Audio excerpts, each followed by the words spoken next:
and affordable health care. COVID-19 has shown us what we have known all along. My name is Abdi Haile. I am a social worker. So please join us on November 3rd to vote for the candidate who is supported by the Service Employee International Union. To find out information about where to vote from home, please go to vote.seiumn.org.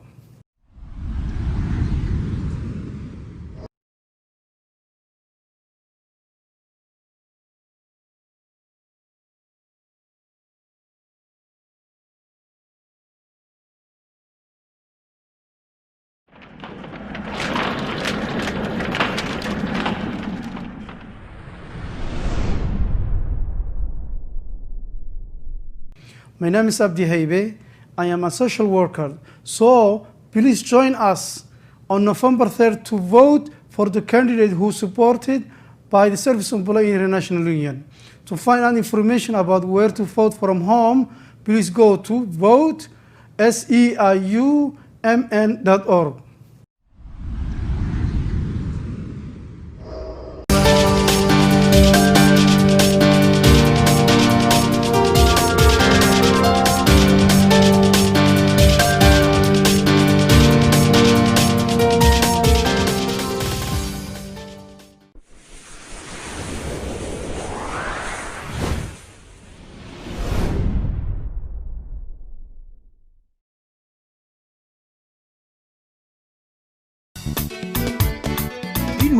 I'm Karma Agustafmeyer. I'm your host here Beyond the Headlines.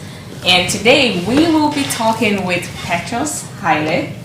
So welcome, Petros. Hi, Karma. We have, good. We have a lot to talk about, but I'm just going to go ahead and let you introduce yourself, Petros, and just tell us a little bit about who you are.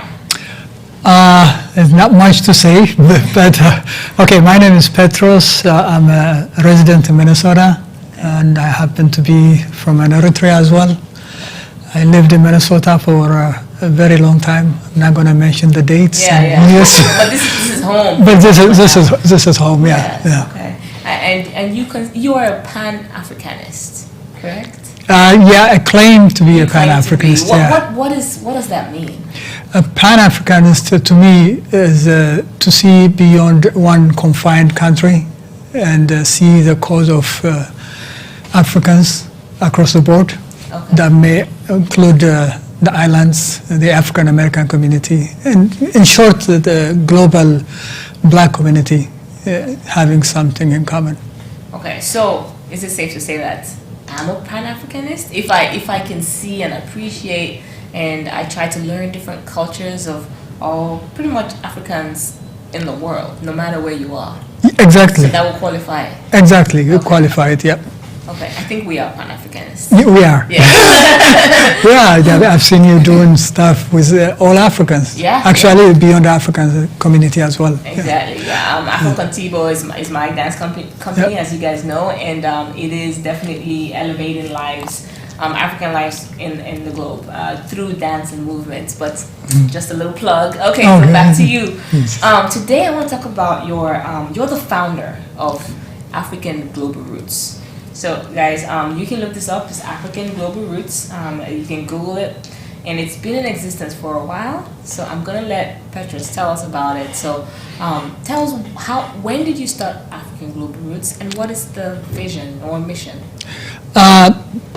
Before African Global Roots, I used to call it Unity Production. Okay. And I used to hold activities, like music, networking, forums, seminars in different places. So Unity Production is in early 1940s.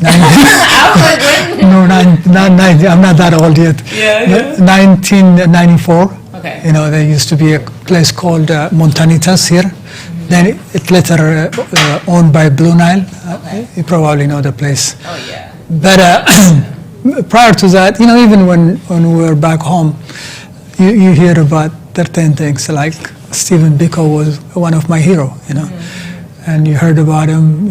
He talks about he's from South Africa, Yeah. was a very active against the apartheid regime, and got assassinated by the regime sometimes in late 1970s. Right. So that was one of the many things that triggered my awareness on Pan-African issues. Okay. So it didn't start, so Unity Productions started here in Minnesota.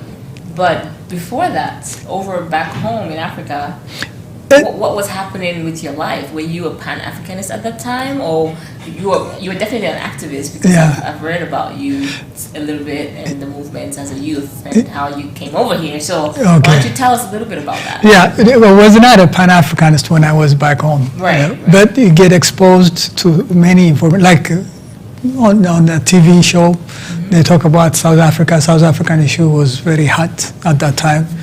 You know, Mandela, Free Mandela, and all that stuff. And you see it on TV, but you don't internalize it until you come to this country and deal with all the racial issue and stuff like that. So it has some background out there. So when I came here, it's just an extension of what I knew a little bit from back home. Yeah. You were able to move on with that. So did you realize that there was just kind of a need for unity? Because your company was called Unity Productions. Unity. Right? Yes. So how did you even come up with that realization? Like, a lot of people are sitting at home thinking they can do something to help with the movement to try to get, you know, equality, justice, and more black people collaborating with each other and just elevating our lives, but they don't know where to start or how to start. So how did you go from an idea to I'm going to implement this? You know, it did not go directly to the serious issues. Okay. It goes to the lighter issue like entertainment, music, and stuff like that. Yeah, let's bring everybody together, sing kumbaya. Kumbaya. And you know, when you talk about injustice, you also have to talk about culture, you know, culture that has been suppressed. So when I came to this country, you know, as a black man, you tend to associate with another black person, and you get to know like racism in this country as well, and you try to connect it in your mind that the African cause and the African American cause, or for the island cause, we all have that common denominator, which is race and racism and stuff like that. So I decided, you know, since we have this similar cause to a degree, yes, it may be a little different in Africa because we also emphasize on ethnicity. Right. But here, yeah. So I try to identify the commonalities that we have among each other. So that part of what started me into this cultural aspect. Right. Then gradually I develop it into you know, seminars, forums, talk about issues. I belong to not I belong, but I attended many meetings in the U.S. when I came earlier. There's an organization called INCAR, Committee Against Racism, and I learned a lot. Okay. And what I know a little bit about Stephen Biko from TV exposure, and I see repeated lessons here. So it was easy for me to transition into that kind of movement. I don't know if you want to call it movement. Yeah. It's kind of a movement, but it's almost like a lifestyle now, because since I was born, I'm just aware of the struggles and people constantly fighting for equality, you know. So you're also a poet, right? Because I found the book that you wrote, and is this all of your poems? Yeah, I think I have in 3 different languages. Okay. Which is Eritrean, Tigrinya, Ethiopian. I was born and raised in Ethiopia. Okay. So I was able to speak the language. And of course, English. Yeah. Okay. So I want to read one, like, will you call it a phrase? Just one section of it? One paragraph? One paragraph. Okay. But before I do that, I want to talk about African Global Roots. So it was Unity Productions, now it's African Global Roots, right? If you could say, like, maybe 4 words, right, that really define what African Global Roots is. Just like 4 words that are related to what African Global Roots is. What would that be? It doesn't have to be 4. I just threw it. It doesn't have to be 4. Yeah. Okay. It's a Pan-African hub for entertainment and networking. Okay. That would describe what I've been doing for the last 25 years, I would say. Okay. Plus more, yeah. Pan-African. So it is a Pan-African. Okay. Deliberately, I emphasize the inclusiveness of all those, the triangle. Yes. African American, African, and the islands. And on every event that I hold, I make sure that these three are represented. There's a representation, Yeah. yes. So I would call it a Pan-African hub for networking and entertainment. That's awesome. And you have a few things lined up for the African Global Roots as far as events and networking and entertainment, like you Yes. said. Okay, but before we get to that, I'm going to read. So it's almost like, I just want to talk about this a little bit to the viewers. You know, we're talking about Petros, his life, and his business. It's not really a business, it's more like a passion or a movement, right? Yes. And it's African Global Roots, but everything ties together. So we have Petros the activist, the Pan-Africanist, the poet, the founder of the organization. But even though they're like different things, it's still one thing, because all that you're trying to do is to give voice to Africans in the globe, right? And I really love that. I really love that. It's very inspiring, Petros. Oh, thank I you. don't think I've said that before, but No, but here you go. I've said it now, and so in it's public and in public. recorded too. No. Exactly. So I read this poem and I really liked it, and I thought about all of the youths and everyone who is out there fighting for justice and equality, and especially in my home country, Nigeria, right now.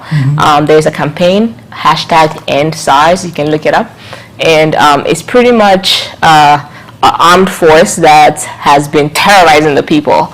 You know, and you cannot drive for more than 20 miles without getting stopped by police officers who are going to ask you to bribe them or something like that. It's crazy, right? Nigeria is this big nation, and a lot of the other African countries have expectations, and there's so many smart young people out there trying to just make do, you know, but it's almost like the government has their knee on the neck of the youth.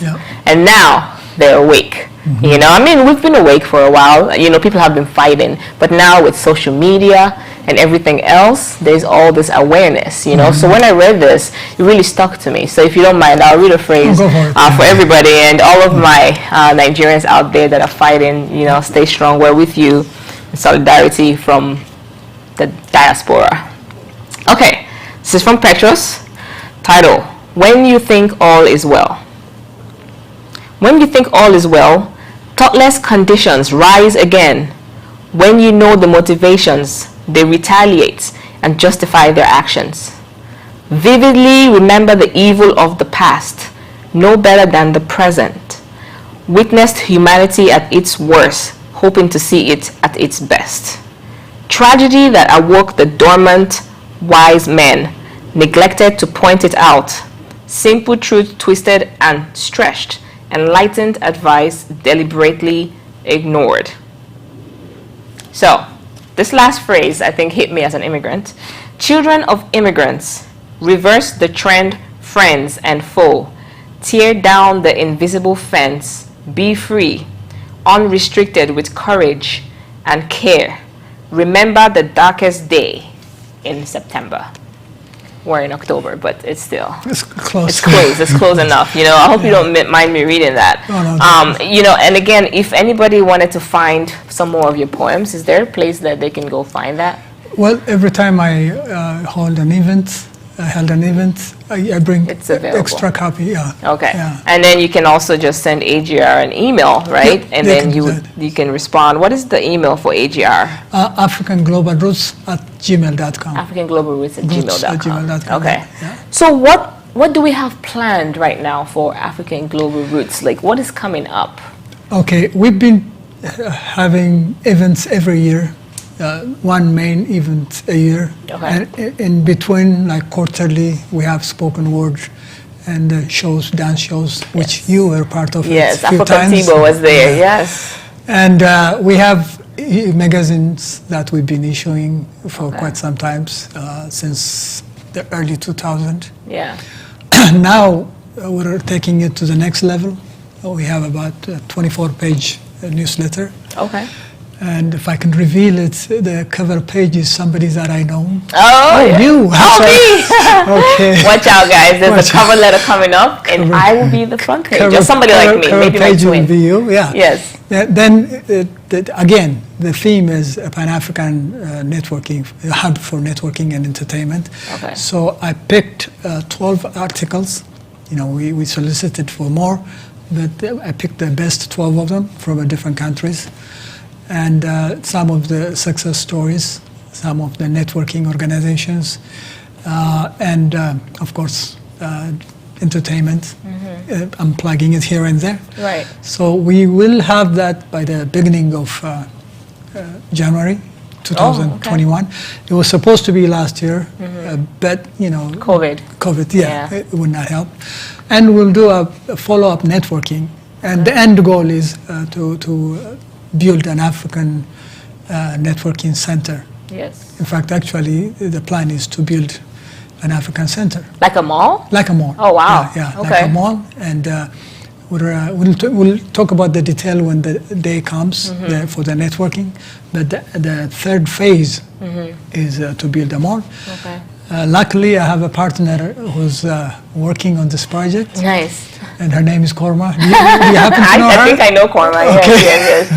She's trying her best. I hope she's doing good. She's doing great. So what? How long has AGR been open for, like in business, pretty much? Business since 2009. Okay. Yeah. And who are the members? Who are 2009. the owners? Actually, yeah, I'm glad you mentioned that. Neka Onolifor, she's in Washington D.C. now. She's teaching in some college. Okay. We used to have a family restaurant, so she came and asked for a day to do her spoken word. She was an artist, and I got to know her, and she was an amazing woman. She does the spoken word and she promote the place, and through her that I got to know a lot of artists, local artists in Minnesota. And prior to that, I used to go to a reggae night, African night. I get to know them. But this were a different category that she was able to, introduce. Looks like she was a very good networker. Yes, networker. Yeah, okay. And we started that African Global Roots, and she was a good writer. She's half Nigerian. Yeah, okay. Yeah, Neka, that's an Iwo name. Yeah. Neka. Yeah, she's half Nigerian, and it was through her program that there's another gentleman who's an amazing poet himself. You just interviewed him last week, Ibe Kama. Ibe, oh yeah, the founder of FindBlack.us. Yes. Amazing guy. Yes. Okay. We all happen to be a Pan-Africanist. Okay. So somehow we connected, and we formed the African Global Roots. Yeah. Fortunately, unfortunately, they moved and they to their own journey. Life happens. Yeah. But every now and then we connect and support the each cause. other. Yeah. That's amazing. Okay. That's how it started. Yeah. Okay. And now it's been going on though. At least every year there's something. There's a program. Yeah. Not there's the only every year, but during the intervals, live bands and performance. But there's something going on all the time. Yeah. And we have a Facebook. African Global Roots. Yeah. So if anybody wanted to be involved, they were looking for like an event or something, they can find the Facebook and connect that way. Yeah. Or send an email. AfricanGlobalRoots@gmail.com. AfricanGlobalRoots@gmail. Or check the website, not website, just Google it, and you find some of the information. You find something. Yeah. Okay. So how has COVID affected African Global Roots? Well, a year prior to this one, see, I don't even remember which one. Last year? Last year? Yeah. That's when, remember, I was telling you about we have to have something, a center. Yeah. Because we do have centers here, lots of mall, but not the kind of mall that I envision. Pan-Africanist. We have, the Ethiopian, the Somalian, everybody's going separate, Liberian, over Brooklyn Center. But nobody's bringing them together. And our mission is to bring every African's descent, be it from the African American community island, to bring them together. That's what we've been doing for the last 15, 16 years. Yeah. Our show, always inclusive. So I said, if we can convert this into a business and having this African culture not only one, but composed of many. Right. It's good for the business people, it's good for the entertainment, and it's good for our passion. Right, exactly. We do have a passion we have to live up to, right? Yes. So how, so passion is great, right? But it's also nice to get paid. So how do you fund these projects? Usually on the newspaper and the magazine, we get advertisers and some sponsors. Okay. Yeah, so it takes care of that expense. Okay. And music, we charge them at the door a little bit here and there. Yeah, you may not make a lot of money. Just like you said, primarily it's a passion. But through that passion, if you generate a few extra money, it's not going. But now I'm seriously thinking about the business aspect of it. Right, right. Especially if you're going to open up a mall. Yeah, yeah. And guys, I know a little bit about this project because I'm actually supporting. I'm the coordinator, but I'm asking this question so that we can all understand. The mall is a massive project, and it's a passion, but it also has to be a business. And when we propose these ideas to people, I think that sponsorship is needed, right? And people need to be engaged and try to check in with what's going on and find out how you could be of assistance. If you consider yourself a Pan-Africanist, meaning you just really want to see all black people succeed, not just, Nigerians or not just Ethiopians, but everybody. And try to collaborate, work well together. I think this is something that everybody can kind of look into a little bit more, right? Exactly. So what would you need from people? So there's African Global Roots, and everybody who is interested can look it up and stay engaged, maybe subscribe to be alerted for updates and news. But what else can they do? We're on the process of building the website. Yes. Which you're the main yes. in charge of it. Yes. So if people get a chance to see the website, once it is complete, that is one of the good place to look at. That would be a good start. And the magazine will be out on January. That's another way of, and just like you mentioned, there's a 3 phases for this project. Okay. The first one is to have it on the magazine. Okay. All the information will be out on that magazine, and people can register. If they're interested in purchasing space down the line on phase 3, they can prepare themselves. Okay. And we have these professional service providers who can help us out to prepare to buy the building. Okay. Okay. So that magazine is the first phase. Okay. The second phase is we're gonna hold actual meeting. Networking events. Networking events. Okay. Not networking events. When would this happen, for I'm example? hoping sometimes in the mid 2021, just like we talked about. If that is going to work, because this one comes first, the promotion, then the networking, and the third phase would be we'll find enough people who would be interested on the project. So we'll recruit them and we'll go from there. Okay. Yeah. So where can people find the magazine? The magazine, we're planning to make about 5,000 copies. Okay, yeah. Physical, the hard copy. In addition to that, it's going to be online. So the online stuff is African Global Roots online. African Global Roots, or we can have our own networking for distribution purpose. The other one, every well-known African restaurants and retail shops and coffee shop will put a copy. Okay. And business owners will make them partners to engage in these projects, not only to promote, but for them to be interested into investing in the project. Yeah. So what if I'm a business and I want to be in this African Global Roots magazine because I want people to see that I'm a business in Minneapolis, Minnesota, Twin Cities area. I want to be in this magazine. How do I go about, what do I have to do? Again, the connection is easy. AfricanGlobalRoots@gmail.com, and I'm willing to give my telephone number, 612-432-5932. They can call that number. Okay. And from there, we can go on from there once we have that information. Because I think that's an amazing opportunity for, if you're going to have over 5,000 African Global Roots magazines that tell success stories of African people in the Twin Cities areas, and you're going to have 5,000 copies out there. You know, people are going to be flipping through, and they're looking for other businesses that they can kind of follow up with, and maybe coupons. Maybe they can have a coupon for an extra coffee at Sabrina's Cafe or something like that, right?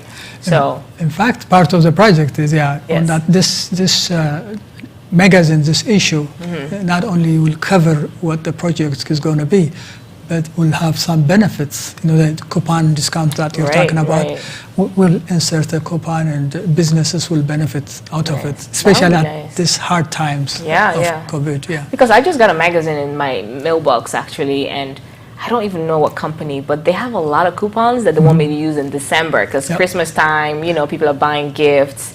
And I thought to myself, how great would it be if this magazine had only African companies in the Twin Cities areas, because, you know, I want to buy some nice Ankara outfits, you know, at the discounts during Christmas, or I want to buy some meat pies or something like that, you know, just like that book. That would have been great, you know. So I'm really happy about this project. Perfect. And hopefully we have things rolling, and maybe next year we'll do it for Christmas, so that it will be like, here's your Christmas coupon, you know, and then you go spend money. We'll do that. In addition to that, I don't want to forget, we'll talk to the Malik, the producer of the Tempo Africa TV. Yeah. We'll come back here and brief the audience, brief the potential customers again and again on where to get the magazine, how to register, and what have you. Yeah. Okay. So African Global Roots has been in business for over a decade.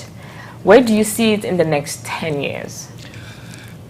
The next 10 years? 5 to 10 years. Okay. You know, I have a big dream. Yes, of course. About 10 dreams. Everybody dreams. You know, the African community has to be a major player in the Twin Cities priorly, and nationwide eventually. So, as you know, Minnesota immigrant community, particularly African community, is so large. Yes. And as you see, Elham is the congresswoman, and there's about 2 city council members and stuff like that. So giving them numbers that we have here, we can be a very strong economic power. Yeah. Not only we will determine the fate of Africans here locally, but we can be able to have the political office, you know, who can make policies here in the Twin Cities. So we had the number, and you and me being the public personality for the last 25 years plus more. At least mine. We've gathered enough networking. We know people, we know the entertainers, we know the businesses and networking. So all we have to do is just bringing people together and realize the potential that they have as an African. This has been done, research has been done by Professor Dr. Bruce Corey. The buying power of African community in Minnesota. He did a fantastic job.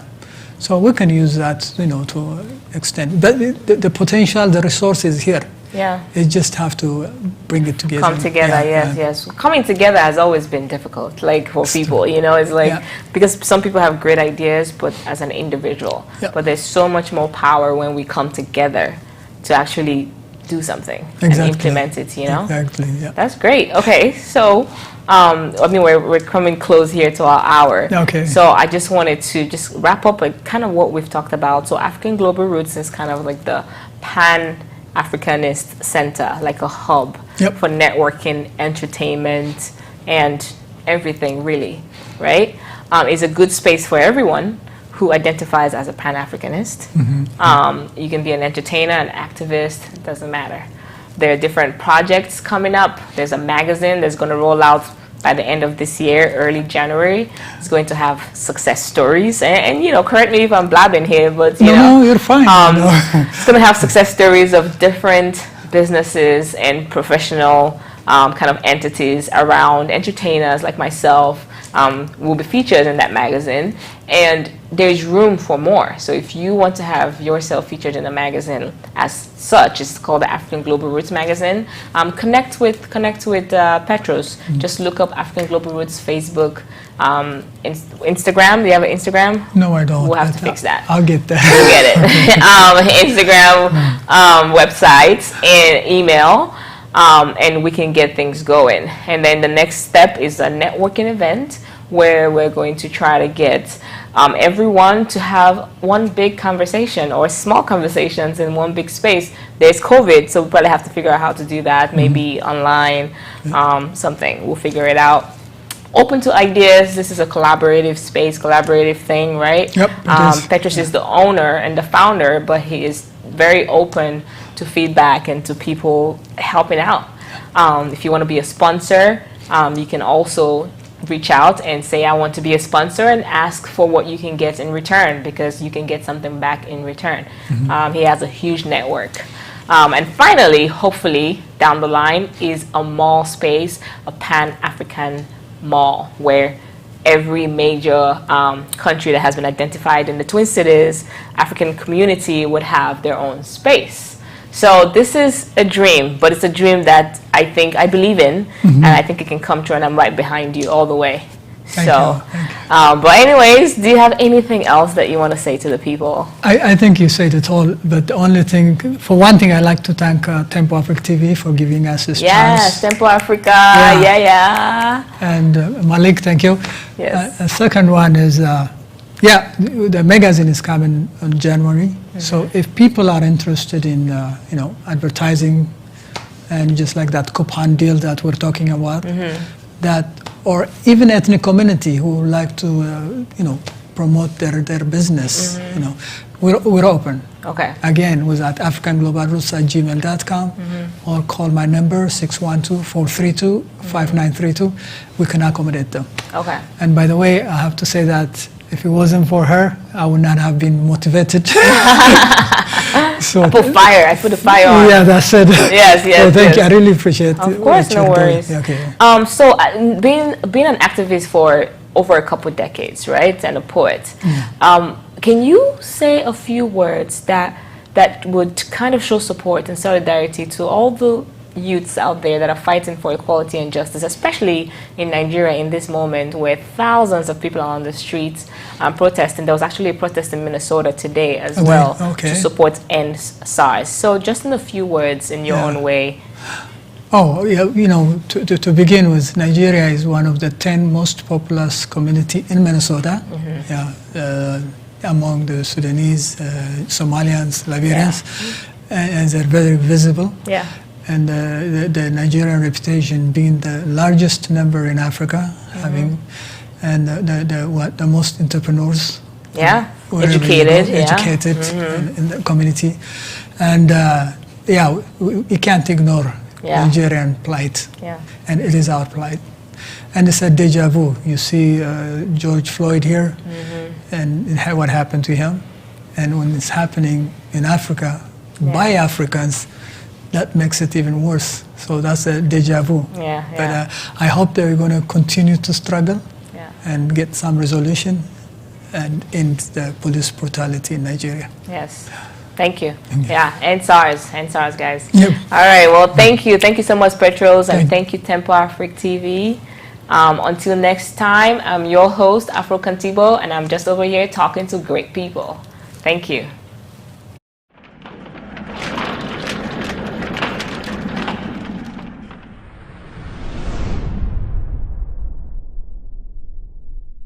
My name is Abdi Haile. I am a social worker. So please join us on November 3rd to vote for the candidate who is supported by the Service Employee International Union.